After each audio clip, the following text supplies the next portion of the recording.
D education corner YouTube চ্যানেলে তোমাদের সকলকে জানাই স্বাগত। এখন থেকে আমার এই চ্যানেলে ওয়েস্ট বেঙ্গল প্রাইমারি টেট এবং West Bengal upper primary TET exam related প্রতি সপ্তাহে 2 থেকে 3টা ভিডিও করে আপলোড করা হবে। আজকে আমি ওয়েস্ট বেঙ্গল প্রাইমারি টেট এবং আপার প্রাইমারি টেটের child development and pedagogy section থেকে যেই টপিকটি তোমাদের সাথে আলোচনা করব সেটি হলো বৃদ্ধি বিকাশের ধারণা এবং বৃদ্ধি ও বিকাশের মধ্যে কি কি পার্থক্য লক্ষ্য করা যায় সেটি। তাহলে আর দেরি না করে ভিডিওটি শুরু করা যাক। এখানে আমরা দেখতে পাচ্ছি শুরুতে আমরা গ্রোথ অ্যান্ড ডেভেলপমেন্ট বা বৃদ্ধি ও বিকাশ যে ধারণাটি রয়েছে সেটি সম্পর্কে আমরা আলোচনা করে নেব। বৃদ্ধি এবং বিকাশ এই দুটো বিষয় কিন্তু খুব কাছাকাছি দুটো বিষয়, কিন্তু এই দুটি বিষয়ের মধ্যে কিছু পার্থক্য রয়েছে, সেগুলোই আজকে আমরা জানবো। প্রথমে আমরা বৃদ্ধি বা গ্রোথ বলতে আমরা কি বুঝি সেটা আমরা জেনে নিচ্ছি। নির্দিষ্ট বয়স পর্যন্ত শরীরের আকার, ওজন, উচ্চতা ইত্যাদির পরিমাপগত অর্থাৎ কোয়ান্টিটেটিভ যে পরিবর্তন হচ্ছে তাকে বলা হয় বৃদ্ধি। তাহলে বৃদ্ধি কি আমাদের শরীরের বা আমাদের বাহ্যিক শারীরিক আকৃতির যে ওজনগত বা উচ্চতাগত বা আমাদের শারীরিক আকারের যে পরিবর্তন হচ্ছে, যেটাকে আমরা কোয়ান্টিটেটিভ চেঞ্জেস বলি, সেটাকে কিন্তু বলা হচ্ছে বৃদ্ধি। বৃদ্ধি তাহলে আমাদের আকার ও আয়তনের পার্থক্য খুব সহজ ভাষায় বললে।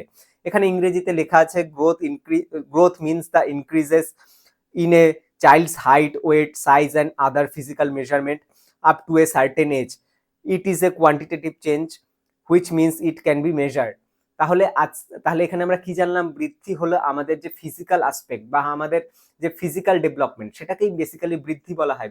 বৃদ্ধির দ্বারা আমাদের ফিজিক্যাল বিভিন্ন চেঞ্জেসকে বোঝানো হচ্ছে, যে আমাদের হাইট বা আমাদের ওয়েট এগুলোর যে পরিবর্তন হচ্ছে বা এগুলো যে ইনক্রিজ করছে সেগুলোকে বৃদ্ধি বলা হয়। বৃদ্ধি বিষয়টি কিন্তু মেজারেবল, এটাকে আমরা পরিমাপ করতে পারি। যেমন আমরা বলতে পারি যে আমার উচ্চতা 5 ফুট 6 ইঞ্চি বা আমার ওয়েট হচ্ছে 50 কিলো বা 60 কিলো। তো এখানে কি বৃদ্ধিকে আমরা কিন্তু কোয়ান্টিটেটিভ টার্মে কিন্তু মেজার করতে পারি। তাহলে আমরা বৃদ্ধি সম্পর্কে খুব সংক্ষেপে খুব সহজভাবে বলতে গেলে কি জানাচ্ছে? বৃদ্ধি হলো আমাদের শারীরিক আকার ও আয়তনের যে পরিবর্তন হচ্ছে, যাকে আমরা মেজার করতে পারি বা পরিমাপ করতে পারি, তাকে বলা হয় বৃদ্ধি। এবং এই বৃদ্ধি কিন্তু আমাদের জীবনের একটি নির্দিষ্ট সময় পর্যন্তই কিন্তু চলে। ঠিক আছে, জীবনের অনন্তকাল ব্যাপী কিন্তু আমাদের বৃদ্ধি কন্টিনিউয়াস বা কন্টিনিউ করে না। ঠিক আছে, বা চলমান কিন্তু না, আজীবন ব্যাপী প্রক্রিয়া নয়, এটা জীবনের একটা নির্দিষ্ট সময়সীমা পর্যন্ত চলছে। এরপর আমরা ডেভেলপমেন্ট বা বিকাশ বলতে আমরা কি বুঝি সেই কনসেপ্টটি আমরা জেনে নেব। জীবনের শুরু থেকে মৃত্যু পর্যন্ত ব্যক্তির মধ্যে যে সামগ্রিক পরিবর্তন ঘটে তাকে বলা হয় বিকাশ। এটি শারীরিক, মানসিক, সামাজিক, আবেগীয়, বুদ্ধিবৃত্তিক সহ বিভিন্ন দিকের অন্তর্ভুক্তি করা হয় এখানে। তাহলে এর আগে আমরা যখন বৃদ্ধি পড়লাম সেখানে শুধুমাত্র আমাদের শারীরিক পরিবর্তন বা আমাদের যে ফিজিক্যাল চেঞ্জেস সেটার কথা বলা হচ্ছে, কিন্তু বিকাশ কিন্তু আমাদের এখানে বলা হচ্ছে শুধুমাত্র ফিজিক্যাল আসপেক্ট নয়। বিকাশ প্রক্রিয়ায় কিন্তু ফিজিক্যাল, সোশ্যাল, ইমোশনাল, আমাদের মোরাল সমস্ত কিছু আসপেক্ট বা আমাদের জীবনের যে সমস্ত দিকের পরিবর্তনকে কিন্তু বিকাশ বলা হচ্ছে। আমরা যেখানে বৃদ্ধিতে দেখলাম যে জীবনের একটি নির্দিষ্ট সময় পর্যন্তই বৃদ্ধি প্রক্রিয়াটি চলছে, কিন্তু বিকাশ কিন্তু আমাদের জীবনের একদম শুরু থেকে অর্থাৎ মাতৃগর্ভ থেকে কিন্তু বিকাশ প্রক্রিয়া শুরু হচ্ছে এবং আমাদের মৃত্যুর আগ মুহূর্ত পর্যন্ত কিন্তু আমাদের কিন্তু এই বিকাশ যে প্রক্রিয়াটি সেটি কিন্তু চলছে। এখানে ইংরেজিতে কি লেখা আছে একটু আমরা দেখে নিই। Development means the overall changes that happen in a person from birth to death. It includes physical, mental, social, emotional and intellectual changes. Development is a continuous process through out life. তাহলে যেখানে বৃদ্ধিকে বলা হচ্ছিল যে একটা limitation আছে, জীবনের একটা নির্দিষ্ট সময় পর্যন্তই চলে, সেখানে বিকাশ প্রক্রিয়াকে বলা হচ্ছে বিকাশ প্রক্রিয়াটি আমাদের একদম জীবনব্যাপী প্রক্রিয়া, আমাদের কন্টিনিউয়াস প্রসেস, আজীবন চলছে, একদম জন্ম থেকে মৃত্যু অবধি চলছে। শুধু জন্ম নয়, মাতৃ গর্ভাবস্থা থেকে মৃত্যু অবধি চলছে। এবং বিকাশ প্রক্রিয়া বা ডেভেলপমেন্ট প্রক্রিয়ায় কিন্তু আমাদের ফিজিক্যাল, আমাদের মোরাল, আমাদের সোশ্যাল, আমাদের ইমোশনাল সমস্ত আসপেক্টের মেলবন্ধনের দ্বারা কিন্তু বিকাশ প্রক্রিয়াটা কিন্তু সার্থক হয়ে ওঠে বা বিকাশ প্রক্রিয়াটা কিন্তু সংগঠিত হয়ে ওঠে। এখানে একজন মনোবিদ আছেন যার নাম হচ্ছে বার্ক। তিনি বিকাশ সম্পর্কে একটি কোটেশন দিয়েছেন, which includes all changes we experience throughout the lifespan। অর্থাৎ জীবনব্যাপী যেসব পরিবর্তনের অভিজ্ঞতা আমরা লাভ করি সেগুলোই বিকাশের অন্তর্ভুক্ত। তাহলে এখানে মনোবিদ বার্গ বলছেন আমাদের জীবনে চলার পথে আমরা যে সমস্ত অভিজ্ঞতাগুলো অর্জন করি বা যে সমস্ত পরিবর্তন আমাদের মধ্যে হয়ে থাকে সমস্ত কিছুর সমন্বয় হলো বিকাশ। জীবনব্যাপী যেসব পরিবর্তনের অভিজ্ঞতা আমরা লাভ করি সেগুলোই বিকাশের অন্তর্গত। অর্থাৎ আমাদের জীবনের চলার পথে আমরা যে বিভিন্ন ধরনের অভিজ্ঞতা অর্জন করছি, এর দ্বারা যে আমাদের বিভিন্ন রকম পরিবর্তন সাধন হচ্ছে, সমস্ত কিছুই হচ্ছে বিকাশ প্রক্রিয়ার কিন্তু অন্তর্গত। এটা কে বলেছে? এটা বলেছেন মনোবিদ বার্গ।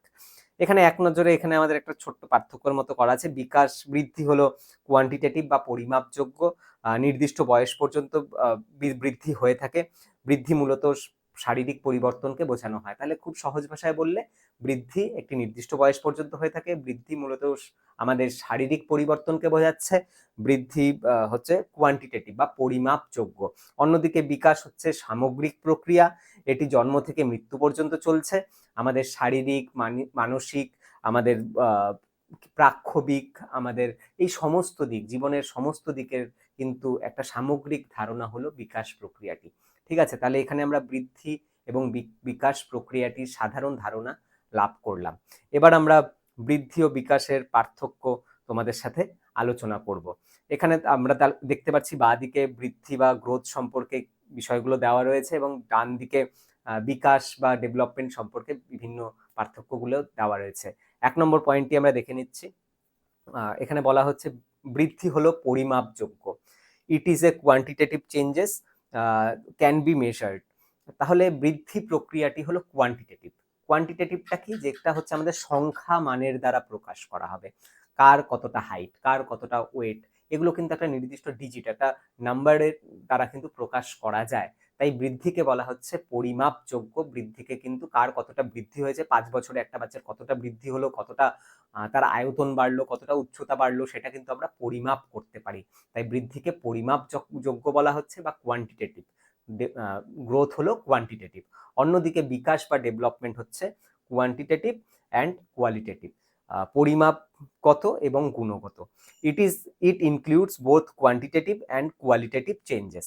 তাহলে বিকাশ প্রক্রিয়াটি কি? বিকাশ প্রক্রিয়াটি হলো একদিকে যেমন পরিমাপগত, এটাকে পরিমাপ করা যায়, অন্যদিকে এটি গুণগত। তাহলে এটি কোয়ালিটেটিভ অ্যান্ড কোয়ান্টিটেটিভ বোথ। ঠিক আছে, তাহলে আমরা একটা প্রথম পার্থক্যটি আলোচনা করে নিলাম। 2 নম্বর পার্থক্যটি এবার পড়ব। যে নির্দিষ্ট সময়সীমা পর্যন্ত ঘটে। বৃদ্ধি যে প্রক্রিয়াটি রয়েছে এটা কিন্তু জীবনের একটি নির্দিষ্ট সময় পর্যন্ত ঘটে। তারপরে কিন্তু বৃদ্ধি বা গ্রোথ যে প্রক্রিয়াটি আছে সেটা কিন্তু স্টপ হয়ে যাচ্ছে। ইট occurs up to a certain period of life. আমাদের জীবনের একটা নির্দিষ্ট সময় পর্যন্ত, একটা নির্দিষ্ট পর্যায় পর্যন্ত কিন্তু বৃদ্ধি হয়, তারপর কিন্তু বৃদ্ধি প্রক্রিয়াটা কিন্তু স্টপ হয়ে যায়। জীবন ব্যাপী চলমান প্রক্রিয়া। অন্যদিকে বিকাশ প্রক্রিয়াটি কি? বিকাশ প্রক্রিয়াটি হচ্ছে জীবনব্যাপী চলমান প্রক্রিয়া। বিকাশ প্রক্রিয়াটি যেমন একদম আমাদের বলছিলাম মাতৃগর্ভাবস্থা থেকে শুরু হচ্ছে, একদম মৃত্যু পর্যন্ত চলছে। তাই জন্য বিকাশ প্রক্রিয়াটিকে বা ডেভেলপমেন্ট প্রসেসটিকে কিন্তু একদম বলা হচ্ছে কি, এটা হচ্ছে জীবনব্যাপী প্রক্রিয়া। It is a life long process. বিকাশ হচ্ছে লাইফ লং প্রসেস বা কন্টিনিউয়াস প্রসেস। অন্যদিকে বৃদ্ধি হলো আমাদের জীবনের একটা সার্টেন পিরিয়ড অবধি বা একটা নির্দিষ্ট সময়সীমা অবধি কিন্তু চলতে থাকে। এবার আমরা 3 নম্বর পয়েন্ট একটু দেখে নিচ্ছি। বিকাশের একটি অংশ। আমরা যদি বিকাশ প্রক্রিয়াটি হচ্ছে সামগ্রিক। এই টোটাল বক্সটাকে যদি আমরা বিকাশ বা ডেভেলপমেন্ট ধরি, তার একটা অংশ হচ্ছে গ্রোথ। ঠিক আছে, তাহলে বিকাশ হচ্ছে সামগ্রিক ধারণা। এখানে বলা হচ্ছে বিকাশ হচ্ছে বৃহত্তর এবং সামগ্রিক ধারণা। It is a broader and more comprehensive than growth. তাহলে বিকাশ প্রক্রিয়াটি হলো বা ডেভেলপমেন্ট প্রক্রিয়াটি হলো একটা সামগ্রিক ধারণা, একটা বৃহৎ অংশ, বৃহৎ বিষয়। তার একটি অংশ হচ্ছে বৃদ্ধি। বিকাশের একটি অংশ হচ্ছে বৃদ্ধি। ইট is A part of development. তাহলে গ্রোথ কি? গ্রোথ হলো ডেভেলপমেন্টের একটি পার্ট। অন্যদিকে ডেভেলপমেন্ট হলো সামগ্রিক ধারণা বা একটি বিস্তারিত ধারণা। ঠিক আছে, আমরা 3 নম্বর তাহলে পার্থক্যটি জেনে নিলাম। এবার আমরা 4 নম্বর পার্থক্যটি পড়ব। বৃদ্ধি মূলত শারীরিক পরিবর্তনকে বোঝায়। It mainly refers to physical changes. বৃদ্ধি আমাদের জীবনের যে শারীরিক পরিবর্তন, সেই শারীরিক পরিবর্তনগুলো কিন্তু বৃদ্ধির অংশ। অন্যদিকে বিকাশ হচ্ছে শারীরিক, মানসিক, প্রাক্ষবিক, সামাজিক, নৈতিক সমস্ত দিকের কিন্তু সমন্বয়। এখানে গ্রোথ সম্পর্কে বলা হচ্ছে it mainly refers to physical changes.